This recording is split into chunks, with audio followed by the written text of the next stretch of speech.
আমি আমার খুতবার শুরুতে সূরাতু আল কারিয়ার প্রথম 3টি আয়াত তেলাওয়াত করেছি।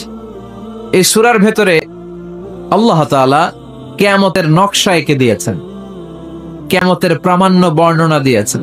কিয়ামত যে একদিন হবে, এই পৃথিবী যে ধ্বংস হয়ে যাবে, এটার ব্যাপারে সবার অগাধ বিশ্বাস আছে তো? না সন্দেহ লাগে? সন্দেহ আছে কারো? এই পৃথিবী একদিন থাকবে না, ভেঙে চুরমার হয়ে যাবে, খান খান হয়ে যাবে, সব ম্যাসাকার হয়ে যাবে। আমি থাকবো না, আপনি থাকবেন না, আমরা কেউই থাকবো না। থাকবে একজন, তিনি কে? এটার নাম কিয়ামত, যেটার ব্যাপারে বিশ্বাস না থাকলে ইমানের ঘাটতি চলে আসবে, ঠিক কিনা?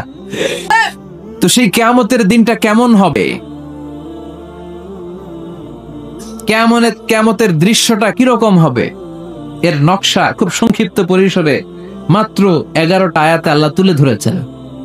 আপনি মনোযোগ দিয়ে কানগুলো খরগোশের মতো খাড়া করে যদি কথাগুলো শোনেন, আপনার মনে হবে আপনি এখানে বসে কিয়ামত চোখে লাইভ দেখতেছেন। লাইভ আল্লাহ এমন ভাবে বলেছেন, সুবহানাল্লাহ পড়েন। তা আসুন আমরা সরাসরি কিয়ামতকে দেখে আসি। আসলে কিয়ামতটা কেমন বর্ণনা করছেন কে? আল্লাহ। সূরার নাম হচ্ছে সূরাতুল কারিয়া। কি নাম? আওয়াজ করে উত্তর দিতে হবে। সূরার নাম আল কারিয়া। চিৎকার মেরে বলেন, সূরার নাম কি? আল কারিয়া। এটা মাক্কি সূরা। কি সূরা? বিশ্বনবীর জীবনের 2টা পর্ব, একটা মাক্কি পর্ব আর একটা মাদানী পর্ব। এটা মাদানী পর্বে নাজিল হয়নি, এটা নাজিল হয়েছে মাক্কি পর্বে। এই সূরার আয়াত সংখ্যা 11। এটা কোরআনের 101 নাম্বার সূরা। এটা আল কোরআন আল কারীমের 30তম পারায় অবস্থিত একটা সূরা। আমাদের অনেকেরই মাশাআল্লাহ মুখস্থ আছে না? ইমাম সাহেব নামাজে প্রায় পড়ে, অনেকেরই মুখস্থ। শুনতে শুনতে কবে যে মুখস্থ হয়েছে আমাদের নিজেরাও জানি না। সুবহানাল্লাহ পড়ে। কোরআনের ভেতরে খালি বরকত, এটার সাথে লাগলেই বরকত, মসজিদে গেলেই বরকত। মনের অজান্তে আমরা এই সূরাকে মুখস্থ করে ফেলেছি। কিন্তু এই সূরার ভেতরে যে আল্লাহ কোরআনের কিয়ামতের এত চমৎকার নকশা এঁকেছেন, এত প্রামাণ্য বর্ণনা দিয়েছেন, এটা আমরা অনেকে জানিই না। আসুন আমরা সূরার আলোকে দেখার চেষ্টা করি যে কিয়ামতটা কিরকম হবে। আল্লাহ একটা শব্দকে এই সূরা শুরুতে 3 বার উল্লেখ করে আমাদের দৃষ্টি আকর্ষণ করেছেন। আল্লাহ tried to draw our attention by mentioning 3 times a word, and that is al-qari'a. al-qari'a শব্দটাকে তিনি 3 বার উল্লেখ করে আমাদের দৃষ্টি আকর্ষণ করেছেন। একটা শব্দ 3 বার বললে মানুষের দৃষ্টি আকর্ষিত হয় না? যেহেতু এটা আরব দেশে নাজিল হয়েছে, আবার মক্কায়, মক্কার লোকেরা আরবি বুঝে, তাদেরকে প্রথম বলা হলো আল কারিয়া। তারা ফিরে তাকালো, কি আল কারিয়া? আবার বলা হলো মাল কারিয়া। কি মাল কারিয়া? আবার বলা হলো ওয়ামা আদরাকা মাল কারিয়া।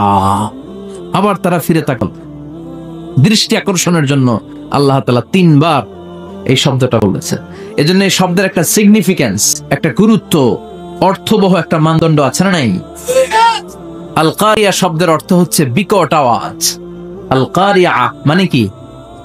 কথা বলেন, আরো জোরে বলেন। বিকট আওয়াজ।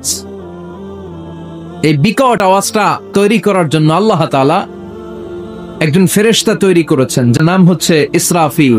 নাম কি? আমাদের মধ্যে অনেকের নাম কিন্তু আমরা ইসরাফিল রাখি, তাই না? ইসরাফিল আছে না নাই? আজরাইল কিন্তু রাখে না, কেউ ডরে। কেন রাখে না? ভয় পায়। কিন্তু ইসরাফিল আছে, আমার পরিচিত অনেকে আছে ইসরাফিল। তো এই ফেরেশতার পা হচ্ছে জমিনের নিচে, মাথা হচ্ছে আকাশের উপরে। এই ফেরেশতার কাজ হচ্ছে ওই বিকট শব্দ তৈরি করা। উনি একটা সাইরেনের মধ্যে ফু দিবেন, হুইসেল দিবেন, ট্রাম্পেট। ওই ট্রাম্পিটে, ওই সাইরেনে, ওই হুইসেলে ফু দিলেই শুরু হয়ে যাবে আল কারিয়া। মাল ওয়ামা আদরাকা মাল। এই ফেরেশতার দায়িত্বই হচ্ছে ওই বাঁশির মধ্যে ফু দেয়া। হুইসেল, সাইরেন, ট্রাম্পিট, আরবিতে এটাকে বলা হয় আসুর। ইদা নুফিখা ফিস সূরি নাফখা ওয়াহিদা। যখন তিনি ওই সিংহে একটা ফু দিবেন, সব লন্ডভন্ড হয়ে যাবে, কিচ্ছু খুঁজে পাওয়া যাবে না।